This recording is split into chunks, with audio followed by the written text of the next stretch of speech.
S N Joshi socialist फाउंडेशनच्या संकल्पनेतनं राबवल्या जाणाऱ्या राजर्षी शाहू महाराज स्मृती शताब्दी वर्षानिमित्त खाद्यस्तरीय सामाजिक न्याय आणि सलोखा परिषदेच्या आयोजनामध्ये असलेले सगळे पाचोऱ्यातले आपले सहकारी, प्रागतिक विचाराच्या संघटना संस्थांचे पदाधिकारी, आयोजन संयोजनामध्ये असणाऱ्या सहकार्य करणाऱ्या ह्या व्यवस्था देणारे पाचोरा एज्युकेशन सोसायटीचे पदाधिकारी आणि सहकारी, मी आपल्यासमोर सामाजिक न्यायाचं आपल्या आजचं समाजातलं स्थान, स्थिती आणि त्याचा जो वैश्विक परिप्रेक्ष्य या संबंधातलं जे काही मला थोडंसं सांगता येईल तेवढं पोचवायचा किंवा नोंदवायचा प्रयत्न करणार आहे. दुसऱ्या बाजूला धार्मिक सलोख्याच्या प्रश्नाबद्दल आपण जे काही पोटतिडकीने बोलतो आणि त्याबद्दल सतत आपल्या मांडणीमध्ये उल्लेख येत राहतात. हिंदू मुस्लिम प्रश्नाबद्दल अल्पसंख्याकांच्या अन्याय होणाऱ्या समुदायाच्या बाजूने त्यांच्या दमनाच्या विरोधात आपण सतत भूमिका घेत असतो. त्याच्याबद्दलच्या देखील काही आपल्या आत्ताच्या भूमिकांच्या संदर्भात काय करता येऊ शकेल, करायला पाहिजे याविषयीची काही मतं आहेत ती सांगण्याचा प्रयत्न करणार आहे. मला असं वाटतं की आपल्या भारतीय संविधानामध्ये सुभाषभाऊंनी त्यांच्या मांडणीमध्ये सांगितलं की एकूण 150 वर्षाच्या इंग्रजी वाटचाली राजवटीमध्ये आणि त्याच्या दरम्यान राहिलेल्या आधुनिक भारताच्या उभारणीमधल्या प्रागतिक विचाराच्या ज्या समाजसुधारकांच्या आणि स्वातंत्र्य सैनिकांच्या, राजकीय नेत्यांच्या कामाचं योगदान आहे त्याचं प्रतिबिंब आणि त्याच्या आधीपासूनच्या संत भक्ती संप्रदायाचं विचाराचं प्रतिबिंब, त्याचा वैचारिक आशयाचा सार या भारतीय संविधानामध्ये यायला पाहिजे अशा स्वरूपाची चर्वणं संविधान सभेमध्ये आणि मसुदा समितीमध्ये झालेल्या आहेत. त्याच्या नोंदी जर मुळात आपण काढून पाहिल्या तर आपल्याला हे लक्षात येईल. मला असं वाटतं की भारतीय संविधानाला 75 वर्ष होऊ घातली, 23-24 वर्ष यामध्ये 24-25मध्ये, आणि आपल्याला हे सगळं अधिक मूळ दस्तऐवजांचा संदर्भ घेऊन समजून घेण्याची, ऐकून घेण्याची, माहिती करून घेण्याची गरज आहे असं मला वाटतं. केवळ संविधानाच्या प्रास्ताविकेच्या बद्दलचं आणि त्या अनुषंगाने त्यात आलेल्या समता, स्वातंत्र्य, बंधुता, सामाजिक न्याय, लोकशाही, प्रजासत्ताक, धर्मनिरपेक्षा हे सगळे वैज्ञानिक दृष्टिकोन, हे सगळे मुद्दे जे आहेत, मूल्य आहेत, त्या संकल्पना आहेत, एवढ्यापुरतं त्याच्याबद्दलची चर्चा उपस्थित आणि प्रबोधनाचा दायरा तेवढा न ठेवता मला असं वाटतं की भारतीय संविधानाच्या निर्मितीमध्ये ज्या वैचारिक मुद्द्यांच्या संदर्भातलं घासाघीस झाली, संघर्ष झाले, ज्या चर्चा झाल्या त्याचे दस्तऐवज उपलब्ध आहेत, ऑडिओ व्हिडिओ स्वरूपात उपलब्ध आहे. मला असं वाटतं की दूरदर्शनसाठी याची एक चांगली मालिका, 10 भागांची मालिका त्यावेळेला केली गेली होती. त्या मालिकेचा मधल्या एपिसोड्सचं प्रत्येक एपिसोडच्या म्हणजे खरं म्हणजे त्याची, जसं मी म्हणत आलो की आम्ही 2007 पासून संविधानच्या प्रचाराचं काम संघटना म्हणून महाराष्ट्रात सुरू केलं. कदाचित मी असं म्हणेल की देशातली संघटना म्हणून पहिली असेल की जिने संविधानाबद्दलचं अधिकृतपणे प्रबोधनाची जबाबदारी आमची आहे असं मानून सुरुवात केली होती 2007ला. पण आत्ता टप्पा आहे 75 वर्षाच्या काळामधला की आपल्याला संविधानाकडे पुन्हा मागे वळून बघताना आणि संविधानाच्या निर्मितीच्या वेळेचे त्याचे जे काही संदर्भ होते हे तपासताना आजच्या कॉन्टेक्स्टमध्ये संविधानाचा आपण अर्थ कसा लावायचा याचा विचार करायला पाहिजे. आपली त्याबद्दलची संविधानाकडे बघण्याची जी पोतीनिष्ठता आहे, आंबेडकरी विचाराची, दलित चळवळीची, समाजवादी विचाराची, अजून इतर प्रागतिक विचारांची, गांधीवादी, सर्वोदयी विचाराची, ही एकूणच प्रागतिक विचारसरणीची संविधानाकडे बघण्याची जी पोथीनिष्ठता आहे ती पण आपल्याला तोडायला पाहिजे. ती चौकट बाजूला ठेवून आपल्याला संविधानाच्या मूळ निर्मितीच्या संदर्भातल्या चर्चा, वादविवाद, संघर्ष आणि त्याच्यातनं निर्माण झालेल्या या सगळ्या संकल्पना या आणि स्वीकारलेल्या आपण मूल्य, आशय याच्याकडे बघण्याची गरज आहे असं मला वाटतं. त्यामुळे भारतीय संविधानाच्या 75 निमित्ताने हे नक्की मी म्हणू इच्छितो की संविधानाचा गाभा काय आहे. संविधानाचं मध्ये आपण स्वातंत्र्य, समता, बंधुता, सगळ्यांना एक मत एक पद हे सगळं मिळालं, एका फटक्यामध्ये मिळालं. जगात कुठेही इतक्या सहजपणे एका लिखित डॉक्युमेंटच्या माध्यमातून हे उपलब्ध झालेलं नाही. त्याच्यासाठी संघर्ष करावा लागलेला हे आपल्याला माहिती आहे की महिलांना मताचा अधिकार मिळवण्यासाठी इंग्लंडमध्ये लोकशाही असून देखील 100 वर्ष वेळ लागला आणि त्याच्यासाठी त्यांना रक्त सांडावं लागलं, मोर्चे काढावे लागले. आपल्याकडे हे आपल्याला सहजपणे मिळालं. कदाचित ते सहजपणे मिळालेली किंमत आपल्याला अजूनही 75 वर्षांनी देखील समजली नाही. ती मोजण्याची तयारी आपल्याला या काळात, आता जो विरोधाचा, संघर्षाचा, संविधानाचा मूल्य आशयाचं महत्त्व, गांभीर्य, त्याच्या संविधानिक यंत्रणांनाचा अधिकार आणि त्याचा प्रभाव हे घालवण्याचे प्रयत्न जे काही हिटलरशाही विचार, सरंजामी विचाराच्या माध्यमातून होत आहेत, त्यावेळेला आपल्याला याचं गांभीर्य लक्षात घ्यायची गरज आहे की संविधान हवं आहे. भारतीय संविधानाच्या आधारित आमच्या देशाचा कारभार आम्हाला चालवायचा आहे भविष्यातही, हे आपल्याला स्वतःशी पहिल्यांदा स्पष्ट करण्याची गरज आहे असं मला वाटतं. प्रागतिक विचारांच्या वेगवेगळ्या विचारसरणीतल्या प्रवाहातल्या संघटना, संस्था, चिंतक, अभ्यासक, कार्यकर्त्या सगळ्यांच्या बाबतीत असं मी प्रामाणिकपणे पण नम्रपणे ठामपणे सांगू इच्छितो. कारण आपली त्याबद्दलची बघण्याची स्टिरियोटाईप पद्धत म्हणजे अजूनही आत्तापर्यंत संविधानाकडे बघण्याची, आदरध्यान दलित कम्युनिटीज, आंबेडकरी विचाराच्या समूहाच्या पलीकडे बघण्याची दृष्टिकोन काय होता? आंबेडकरांच्या पुढाकाराने संविधान झालं आहे, आंबेडकरांच्या मार्फत झालं आहे. त्यामुळे संविधानाला स्वीकारण्याबद्दल, आंबेडकरांना स्वीकारण्याबद्दल आपल्या मनामध्ये हीच होता प्रागतिक विचाराच्या विविध विचारसरणींमध्ये. आत्ता कुठे आपण बाबासाहेबांच्या बद्दल आणि संविधानाबद्दल आत्मीयतेने बोलायला आणि काही प्रमाणात कृती कार्यक्रम करायला लागलेलो आहे. आणि हे देखील मला वाटतं सहजासहजी घडलेलं नाही. हे परिस्थितीच्या दबावातनं आपल्याला करण्याची वेळ आली आहे का काय आपल्यावर, याचाही आपण नीट विचार केला. म्हणजे आपण आपल्या या भूमिकांशी किती प्रामाणिक आहोत, संविधानिक मूल्यांच्या सोबत राहण्याच्या भूमिकांशी आपण किती वैचारिकदृष्ट्या देखील प्रामाणिक आहोत, याचा नीट विचार करायला पाहिजे असं मला वाटतं. आणि हे म्हणत असताना मला नक्की असं वाटतं की संविधानाचा एकूण अर्थ आपल्याला जगामध्ये लोक काय घेत आहेत आपल्या भारतीय संविधानाचा. म्हणजे आमच्या अनिसच्या एका परिषदेमध्ये जब्बार पटेल आले होते. त्या जब्बार पटेल त्या बाबासाहेबांवरच्या सिनेमा त्यांनी जो बनवला त्याची एक गोष्ट सांगत होते की ते म्हटले की जेव्हा बाबासाहेबांच्यावरचा सिनेमाचा प्रीमियर इंग्लंडमध्ये, लंडनमध्ये ठेवला होता आणि त्या इंग्लंडमधल्या त्यांचे जे काही खासदार होते त्या अपर हाऊस अँड लोअर हाऊसचे, ते सगळ्या उपस्थित होते. ज्युडिशियरीचे सगळे लोक त्या ठिकाणी होते आणि त्यांच्या उपस्थित तो प्रीमियर शो झाला. त्याच्यानंतर त्याच्यावरच्या थोडे डिस्कशन झाला. त्यावेळेला तिथल्या सुप्रीम कोर्टाचा जज प्रमुख असे म्हटले की भारताचं संविधान हे जगाच्या दृष्टीने केवळ भारताच्या नाही, एक महत्त्वाचं डॉक्युमेंट आहे. ते एका महाकाव्यासारखं आहे. त्याच्यातली जी प्रस्तावनामध्ये एकूण संविधानाचा इतका आशय व्यवस्थितपणे शब्दबद्ध केलेला आहे. हे मोठं कौशल्याचं काम होतं आणि याच्याबद्दल बाबासाहेबांनी त्यांच्या सहकार्याला निश्चितपणे आपण मार्क दिले पाहिजे.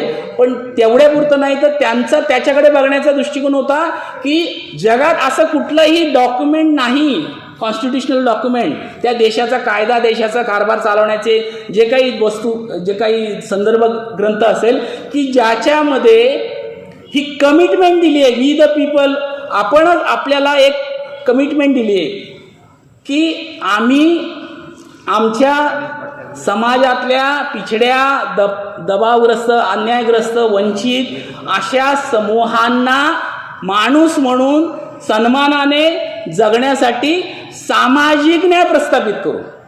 म्हणजे भारतीय संविधानाकडे सामाजिक न्यायाचं एक डॉक्युमेंट म्हणून, जगाला मार्गदर्शक ठरणारं दस्तावेज म्हणून बघितलं जातं. हे मला या निमित्ताने तुम्हाला नोंदवायचं आहे, कृपया लक्षात घ्या.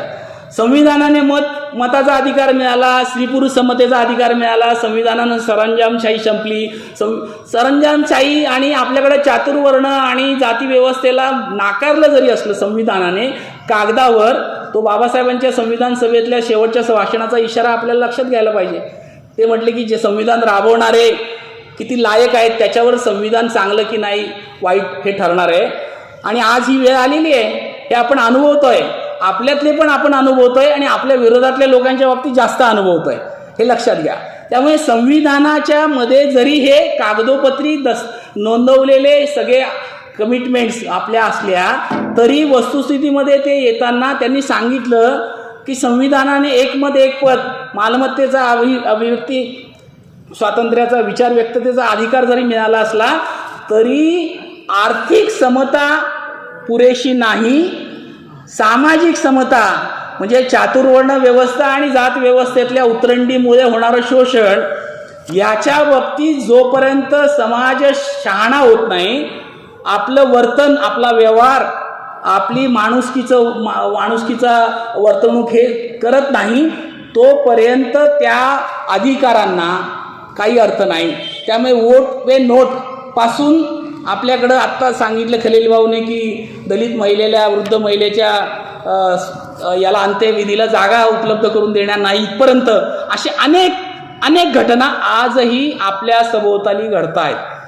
आणि त्यामध्ये मूळ प्रश्न हा सामाजिक न्याय प्रस्थापित झाला आहे की नाही हाच आहे. सामाजिक, मी हे प्रामाणिकपणे सांगू इच्छितो, माझा अनुभव असा आहे गेल्या 20 वर्षातला, 2007 पासून ते 15 वर्षातला 22-23 पर्यंतचा, की संविधानाबद्दल वेगवेगळ्या जनसमूहांशी बोलण्याचा प्रयत्न केला. अगदी प्राथमिक शाळेतल्या मुलांच्या, बालक मंदिरातल्या मुलांच्या पासून तर नवरात्रीच्या उत्सवामध्ये जमलेल्या आया बहिणींच्या, वडीलधारा, ग्रामीण भागातल्या पाड्यावरच्या महिलांपर्यंत. गंमत अशी आहे की त्यांच्याशी संवाद होऊ शकतो संविधान या विषयाला घेऊन, हे आपल्याला पहिल्यांदा स्वतःला समजावं लागतं की अरे यांच्याशी हा केवळ तत्वसैद्धांतिक चर्चेचा विषय नाही.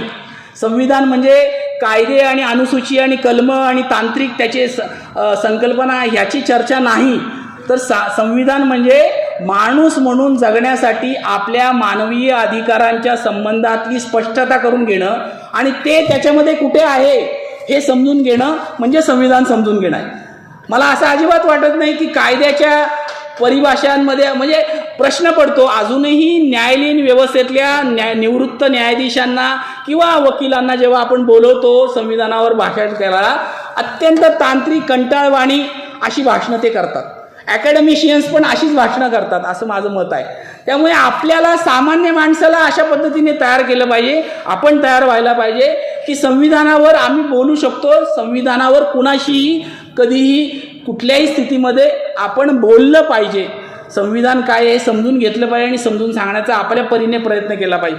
मला त्यावेळेला अनुभव असे आले, 2-3 नोंदवतो त्यावेळेची निष्कर्ष, की एक तर हे विचारलं समजा ट्रिकी क्वेश्चन की हा देशाचा कारभार कुठल्या धर्माच्या आणि ग्रंथाच्या आधारावर चालतो, तर समुदायामध्ये ज्या धर्माची लोक मेजॉरिटीने आहे त्याबद्दलची उत्तरं येतात.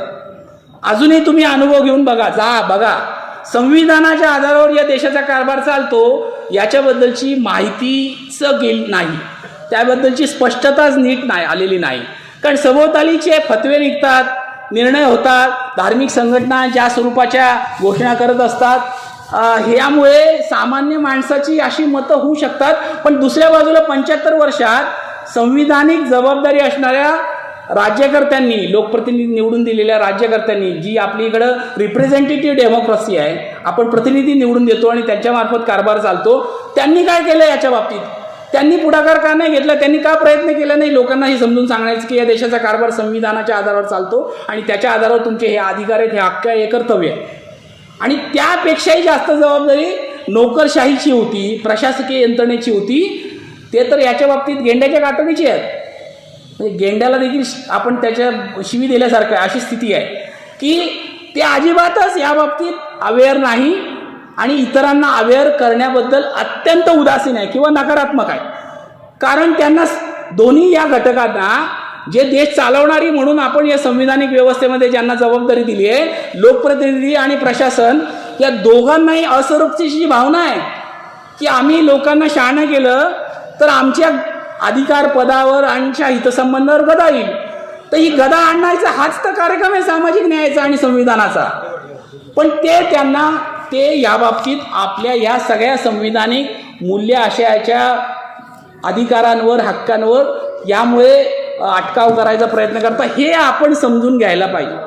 आपण व्यवस्थेचा भाग आहोत असं जरी असलं तरी आपण व्यवस्था बदलवण्यासाठी संविधानिक अधिष्ठानावर प्रयत्न करत राहणं आपली जबाबदारी आहे, नागरिक म्हणून, माणूस म्हणून. हे पण आपल्याशी स्वतःशी आपली कुणगाट असणं आवश्यक आहे. नाहीतर संविधान हे केवळ जसं आपल्याला चलती नाणं अशासारखं आहे की आज तिकडे संघीय विचाराच्या मंचांवर देखील प्रातस्मरणीय गांधी आणि आंबेडकर आणि फुले देखील आता थोडे थोडे दिसायला लागले. कारण नाईलाज आहे त्यांना, कारण त्यांना मतांचं गणित आणि सत्तेचं राजकारण करायचं आहे. त्याच्यासाठी त्यांना अनुनय करणं भाग आहे. कारण त्यांच्याकडे आता देखील, आता कालच आम्ही अंमळनेरला जाऊन आलो. अंमळनेरला अखिल भारतीय साहित्य संमेलन होऊ घातलेलं आहे आणि म्हणून अखिल भारतीय होणारे म्हणजे विद्रोही होणार आहे. त्यामुळे विद्रोहीच्या संबंधातलं काय करायचं म्हणून आपल्या तिथल्या सगळ्या प्रागतिक विचाराच्या लोकांशी एक प्राथमिक चर्चा सुरू झाली. त्यामुळे हीच मुद्दा झाला की एकाच ठिकाणी दोन गुरुजी कसं काय असू शकतात, साने गुरुजी पण आणि गोळवलकर गुरुजी पण एकाच ठिकाणी कसं काय असू शकतात, हे प्रश्न विचारले पाहिजे. आपण आपल्यातल्या लोकांनी पण विचारले पाहिजे आणि त्याच्याबद्दलचा एक दबाव, धाक, लोकशक्तीचा धाक आपल्याला निर्माण करायला पाहिजे. आणि महाराष्ट्रात आणि देशपातळीवर संविधानाच्या आधारावर सामाजिक न्याय ही संकल्पना अधिक लाऊडर स्केलमध्ये, मोठ्या पातळीवर आपल्याला समजून घेणं आणि समजून सांगण्याची प्रक्रिया राबवली पाहिजे. म्हणून मी असं मानेल की महाराष्ट्रात कदाचित गेल्या 25 वर्षात तरी पहिल्यांदा सामाजिक न्यायाच्या मुद्द्याला केंद्रस्थानी ठेवून राजर्षी शाहूंच्या स्मृतिशताब्दीच्या निमित्ताने ही चर्चा आपण खुली करू इच्छितोय. पण आता संयोजकांनी जे सांगितलं की विषयाला धरून बोला, हे बरोबर आहे. विषयाला घेऊन बोलायच्या ऐवजी आपले बरेचदा आपण एकतर आपले प्रागतिक मंडळी पण इतिहासामध्ये रमण्यामध्ये आपण आनंद मानतो. इतिहासातल्या अनेक गोष्टींची आपल्याला गुणगौरव करायला सोयीचं वाटतं, कारण त्यामुळे वर्तमानाबद्दल बोलायचं राहून जातं किंवा टाळता येतं, असं पण आहे. आणि वर्तमान हा आपल्याला सतत खरवडत असतो. आपल्याला वस्तुस्थितीला सामोरं जाण्यासाठी जो काही आत्मविश्वास आणि बळ पाहिजे ते आपल्या विश्लेषणातनंच, आपल्याला स्वतःला तपासण्यातनं आणि समाजाला पण तपासत जाण्यातनंच मिळत असतं. हे पण आपण समजून घ्यायला पाहिजे. फक्त वरपांगी गुढीगुढी अशा स्वरूपाच्या विचारांच्या आपण प्रतीकांचा वापर करून आपण बदल, परिवर्तन, व्यवस्था परिवर्तन करू शकत नाही. मला असं वाटतं की त्यांनी जी सांगितली क्रम की छत्रपती शिवरायांपासून रयतेचा राज्याची संकल्पना आणि समाजातल्या सगळ्या समूहांना प्रतिनिधित्व घेऊन, सहभागी करून सरकार कारभार चालवणं, ही जी संकल्पना आहे ती पुढे टप्प्याटप्प्याने ती जी प्रतिबिंबित झाली, आपण असं म्हणतो भारतीय लोकशाही आणि संविधानिक व्यवस्थेमध्ये, त्याच्यामध्ये फुलेंचं आणि नंतर शाहू महाराजांचं आणि मग त्याला सगळ्यांचा समुच्चय करण्याचं कर्तृत्व जे बाबासाहेबांच्या नेतृत्वात झालं, त्यातनं संविधानात ते आलं आहे.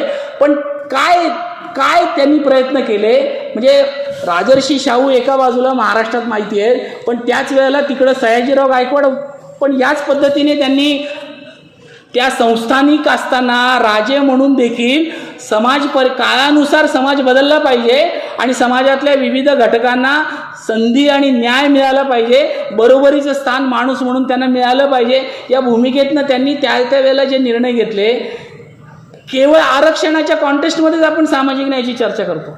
अजूनही फक्त आरक्षण हे खरं आहे की वंचित आणि दाबलेल्या पिढ्यानपिढ्या दुर्लक्षित राहिलेल्या समूहांना बरोबरीचं स्थान येण्यासाठी त्यांना संधी दिलं पाहिजे, हात दिला पाहिजे, मदत दिली पाहिजे.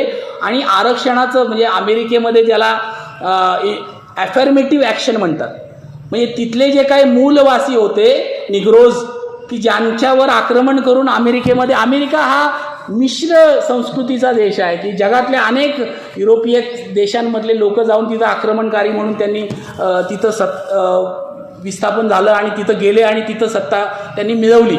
पण तिथं जे मूळवासी होते त्यांच्यावर जे अन्याय झालं तो दूर करण्यासाठी, तो भरून काढण्यासाठी तिथं ॲफर्मेटिव्ह ॲक्शन म्हणजे आरक्षण सामाजिक न्यायाच्या भूमिकेतनं तिथं देखील आहे, हे आपण समजून घ्या. मग हे तिथं आहे तर भारतात तर त्याची वेगळी गरज आहे, कारण भारतात जगात तशा पद्धतीने नसणारा चातुर्वर्ण आणि जाती व्यवस्था आणि त्याच्या उतरंडीतनं शोषण मोठ्या प्रमाणात आलं आहे, पिढ्यानपिढ्या आलेलं आहे. आणि त्या अन्यायाला वाचा फोडून त्याच्याविषयीचं निराकरण, त्याच्याबद्दलच्या काळानुसारच्या दुरुस्त्या करायसाठी सामाजिक न्यायाची संकल्पना हा भारतीय संविधानाचा गाभा आहे असं मला वाटतं.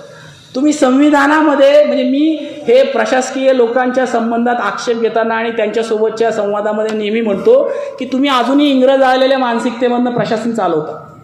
अजूनही to maintain law and order अशा कॉन्टेस्टमध्ये आपलं प्रशासन चालतं. 365 पैकी मला वाटतं 150पेक्षा जास्त दिवस हे 37(1)(3) कलम लागू असतं आपल्याकडे. 5पेक्षा जास्त लोकांनी एकत्र आलं तर यांच्या सत्तेला लगेच धोका निर्माण होतो. असं कसं काय? पूर्वी मोर्चांमध्ये आम्ही माहिती अशा घोषणा द्यायचो, कलेक्टर आमचा नोकर आहे, त्यांनी खाली यायला पाहिजे. आता उलटं झालं आहे, कलेक्टर आता खुर्चीतनं उभा पण राहत नाही. म्हणजे IAS IPS लोकांनी त्यांची अशी सोय करून टाकली की ते जसे मालक आहे तिथले. या देशाचे मालकच ते आहे, चालक मालक. हो, चालक तुम्ही आहे, मालक तुम्ही नाही. मालक सामान्य जनता आहे. सामान्य जनता गेल्यानंतर ते उभं राहत नाही तिथं. ते नोकर आहेत. शासन प्रशासन ही यंत्रणा आहे, तिच्यामार्फत लोकप्रतिनिधींनी संविधानिक मूल्य आशय राबवण्याची जबाबदारी पाळली पाहिजे. ज्याला कल्याणकारी राज्य म्हणून म्हणतो, त्या कल्याणकारी राज्याच्या संविधानिक मूल्यामधला सामाजिक न्याय त्याच्या केंद्रस्थानी आहे. कशासाठी करायचं आहे? तर माणसाला माणसासारखी माणूस म्हणून वागणूक देता यावी, मिळावी, याच्यासाठी करायचं. त्याच्यावर कुठल्याही आधारावर मतभेद भेदाभेद करता कामा नये. तो गरीब श्रीमंत, स्त्री पुरुष, शिक्षित अशिक्षित, खेडूत शहरी, कुठलाही धर्म जात याचा कुठलाही याच्याबद्दलचा भेदभाव करता कामा नये. असं आपल्याकडे घडतं का? दैनंदिन जीवनामध्ये आपला अनुभव बघा. असं नाही घडत. हे घडत नाही. याच्याबद्दलचे पूर्वसंस्कार, पूर्वग्रह, ज्या वेगवेगळ्या गोष्टी डोक्यात बसवलेल्या आहेत, संस्कारातनं आलेल्या आहेत, आपल्या चालत आलेल्या परंपरेतनं थोपल्या गेलेल्या आहेत, त्याच्याबद्दल आपण चिकित्सक होण्याची गरज आहे. पुन्हा पुन्हा संविधान त्यासाठी एका बाजूला, आणि संविधानामध्ये अतिशय चांगला डायलेक्टिक्स आहे, परस्परावलंबी अशा स्वरूपाच्या यंत्रणा आहेत आणि त्यांचे अधिकार आणि जबाबदारी आणि कर्तव्य पण आहेत. हे अतिशय अशा स्वरूपाचं एक फार चांगलं डॉक्युमेंट्स, जे अजून मी असं मानतो की बाबासाहेब आंबेडकरांचं कार्यकर्तृत्व आणि भारतीय संविधानाच्या दस्तावेजचं कालसुसंगत महत्त्व हे समजून घ्यायला भारतीयांना पण आणि जगाला पुढची 10 वर्ष जाऊ द्यावं लागणार आहे. आता त्याची तुझी सुरुवात झाली असं मी मानतो. आत्ता सुरुवात झाली आहे की अरे त्याच्याकडे गांभीर्याने बघायला पाहिजे बरं का. बाबासाहेबांना किंवा आपण दलित किंवा बुद्ध धम्म स्वीकारला किंवा संविधान लिहिलं एवढ्यापुरतं बघून चालणार नाही.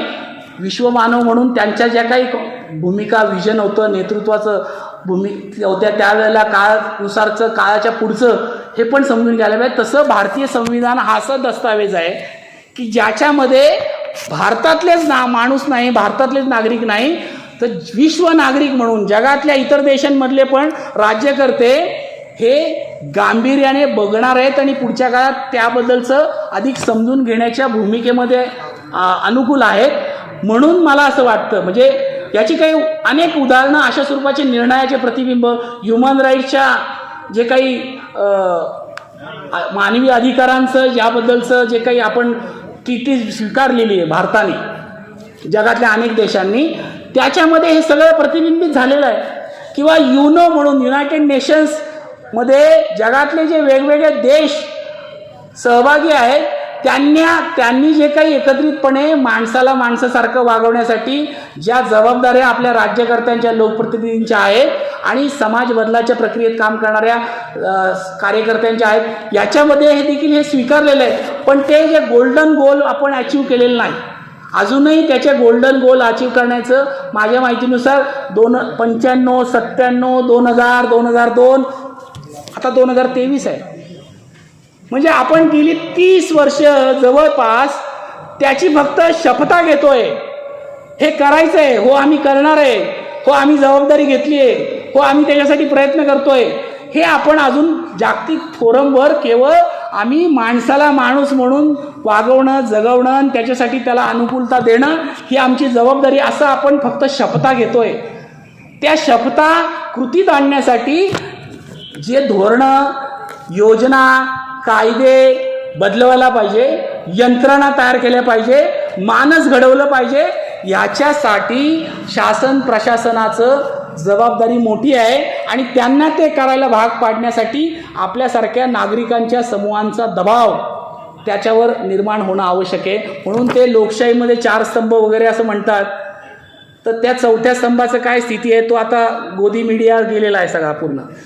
आता आपलं काय करायचं ते आपण ठरवायला, म्हणजे आपल्यातल्या लोकांना पण अनेकांच्या दबाव, म्हणजे आपल्यातले म्हणजे आपल्या पेरीफेरीवरचे जे एक पाय सत्तेत असतो, एक पाय इकडं असतो, आपल्यासोबत असतो, असे लोक जे आहेत त्यांच्या गोची अशी झाली की त्यांनी CBI आणि अजून ज्या ज्या यंत्रणा आहे ED यांच्यामार्फत त्यांना धाकात ठेवलेलं आहे. अजिबात बोलायचं नाही, आमच्या विरोधात गेला तर बघा असं आहे. आणि त्यांच्याकडे ते वॉशिंग मशीन पण आहे, त्यांनी सगळं जे आमच्याकडे याल त्यांचं सगळं धुवून काढू सगळं पाप. त्याच्यामुळे काही मंडळी आहेत, पण आपल्यासारख्यांना काय अडचण आहे? मेधा पाटकरांच्या प्रॉपर्टीची चौकशी करा चालू आहे, तिकडं सोनाळकरांवर 2 गुन्हे दाखल झालेले आहेत, म्हणजे चालू आहे. म्हणजे पण आम्हाला भीती नाही, तर करतायत ना, फिरतायत ना देश प्रदेशामध्ये. आम्हाला आपण जे म्हणतोय की आपल्याला हे डंके की चोटवर सांगायला पाहिजे की नाही तुम्ही चुकताय. राजा नागडा हे सांगायला पाहिजे ना कुणीतरी, ते सांगायचं काम आपल्यासारखी करतायत. आपली बिरादरी वाढावी, आपल्याला याच्याबद्दलची स्पष्टता यावी, आपल्याला कामाच्या बद्दलचं टोक दिसावं, त्याच्यामध्ये पुढचं वाटचालीचं धोरण आणि कार्यक्रम आपले निश्चित व्हावेत. ह्याच्यासाठी एकट्याने नाही तर समुदायाने एकत्र यायची गरज आहे. मला वाटतं राजर्षी शाहूंच्या वेळेचा तो अनुभव, त्याच्या आधीचा फुलेंचा अनुभव, त्याच्यानंतरचा बाबासाहेब आणि त्यांच्या समकालीन स्वातंत्र्य चळवळीतल्या सगळ्या गांधी नेहरू पर्वाचा अनुभव, आणि त्याच्यानंतर 90च्या दशकानंतर जे काही बदललं, जागतिकीकरण, खुलेकरण आणि बाबरीचा निमित्ताने निर्माण झालेला देशातला उन्माद, आणि त्याच वेळेचं मंडल चकचाचा प्रयत्न जो काही अंमलबजावणीचा, ह्या सगळ्या कॉन्टेक्स्टमधनं अजूनही आमच्या किंवा आमच्या आधीच्या पिढीतली लोक त्या स्ट्रॉमतनं बाहेर पडलेत असं मला वाटतं. अजूनही त्या दडपणामध्ये किंवा त्याच्यातनं येणाऱ्या नैराश्यामध्ये ग्रासलेली पिढी मी माझ्या सभोवताली माझ्या आधीच्या पिढ्यांना बघतो, आणि त्यामुळे पुढची चाल, पुढचे वाटचाल, पुढचं दिशा, पुढचं धोरण, पुढचे कार्यक्रम हे आखण्यामध्ये आपण कमी पडतोय असं माझं प्रामाणिक मत आहे. त्यामुळे पुढचे आणि त्याची झळ हे आज प्रागतिक विचाराशी जोडून घेऊ शकण्याची शक्यता असणारी ही तमाम युवा पिढी आहे. जगातल्या एकूण युवा लोकसंख्येच्या 54% लोकसंख्या एकट्या भारतात आहे आता 2030च्या दशकामध्ये, हे लक्षात घ्या.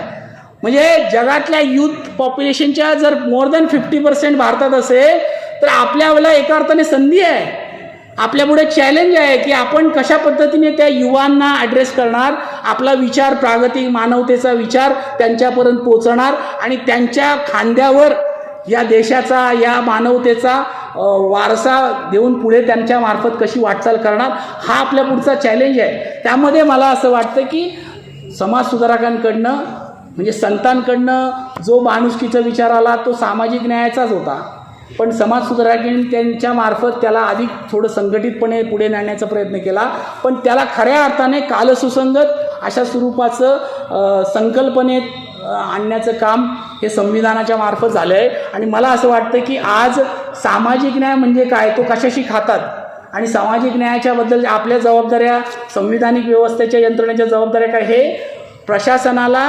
लोकप्रतिनिधींना आणि सामाजिक कार्यकर्त्यांना देखील समजून घेण्याची गरज आहे. त्यासाठी प्रशिक्षित होण्याची गरज आहे, त्याच्यासाठी वाचायचं, चर्चा करायची, वादविवाद करण्याची गरज आहे. सामाजिक न्याय ह्या संकल्पना जर आपण नीट समजून घेऊ शकलो तर मला असं वाटतं की आपण आपले प्रश्न, म्हणजे माणसांच्या जगण्याचे, दैनंदिन जीवनातले जे प्रश्न आहे, व्यवस्थेचे प्रश्न आहे, आणि सभोवतालच्या सगळ्या सामाजिक राजकीय स्थितीचे प्रश्न आहेत, यांना अधिक समर्थपणे सामोरे जायला, त्याला हाताळायला तयार होऊ शकू, आत्मविश्वासपूर्ण आपण त्याला सामोरं जाऊ शकू, आणि आपल्याला निश्चित त्यामध्ये माणुसकीचा विजय, माणुसकीचं यश मिळवता येणं शक्य आहे. सामाजिक न्यायाच्या या लढाईमध्ये मी पुन्हा असं म्हणेल की हे पुन्हा एकट्याने होऊ नये.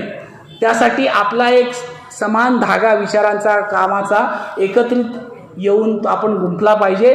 म्हणून मी असं मानतो की 1-1.5-2 दशकापूर्वी संस्थात्मक अंगाने NGOच्या मार्फत फंडेड इश्यूजवर काम करण्याचं कोऑर्डिनेशन उभं राहिलं, आणि त्याच्याबद्दल आपण बरेचसे लोक त्यातले टीकाकार होतो की चळवळी मारताय त्यामुळे, पण ते घडलं.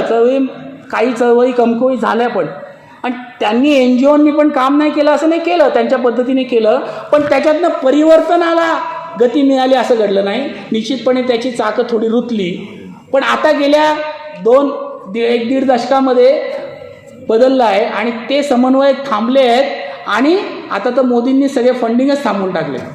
म्हणजे वेगवेगळ्या सामाजिक प्रश्नांच्या सोडवणुकीसाठी परदेशातनं आणि देशातले जे फंडिंग होते आणि ते फंडिंग देणाऱ्या आणि घेणाऱ्या ज्या संस्था या सगळ्यांच्या चौकशा लावल्या, अनेकांचे FCRA रद्द केले आणि अनेकांच्या संस्थाच रद्द केल्या, अशी स्थिती आहे. कारण त्यांना त्यांच्या व्यवस्थेच्या विरोधात, त्यांच्या हितसंबंधाच्या विरोधात लोकांना उभंच राहू द्यायचं नाही.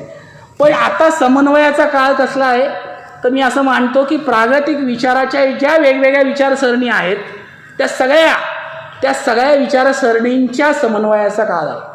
तर त्यांनी एकत्रित यायला पाहिजे, किमान समान कार्यक्रम ठरवला पाहिजे आणि हातात हात घेऊन या सगळ्या व्यवस्था परिवर्तनाच्या माणुसकीच्या दिशेने समाजाला घेऊन जाण्याच्या प्रयत्नामध्ये भागीदार झालं पाहिजे. आणि या दृष्टीने मला असं वाटतं की काही गोष्टी घडतायत before lockdown, during lockdown, after lockdown महाराष्ट्रामध्ये अशा स्वरूपाच्या घडल्या. देश पातळीवर किसान आंदोलनाच्या निमित्ताने काही घडल्या.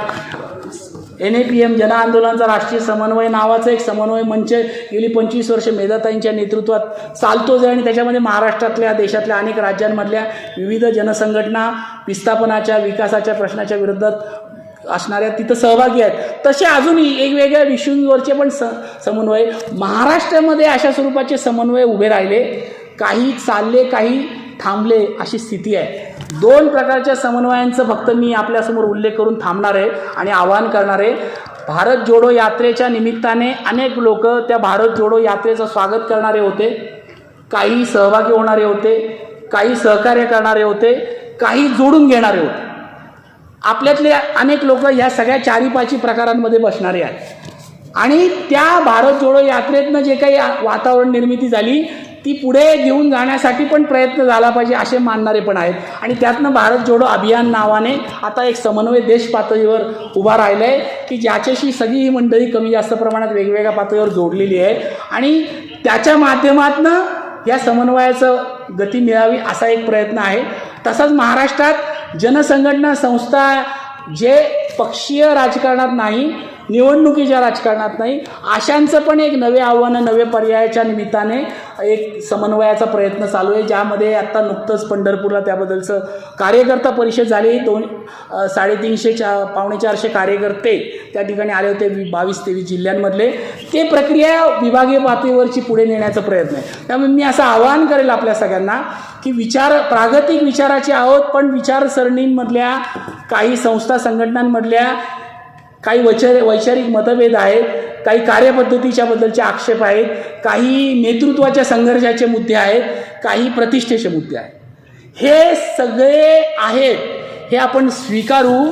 पण ते स्वीकारत असताना त्याच्यामुळे समन्वयामध्ये बाधा न येता आपण एकत्र येऊ. याच्याविषयीचं शहाणपण आपल्याकडं भारतीय माणसामधलं गावरान शहाणपणे आपण म्हणतो, तर कार्यकर्त्यांचं पण या स्वरूपाचं सामाजिक शहाणपण, राजकीय शहाणपण आपण दाखवूया आणि या पद्धतीने सामाजिक न्याय, संविधानाला, समाजसुधारकांना, संतांना अभिप्रेत असणारा प्रस्थापित करण्यासाठी पुढच्या काळात अधिक संघटित होऊया असं आवाहन करतो आणि थांबतो. जिंदाबाद.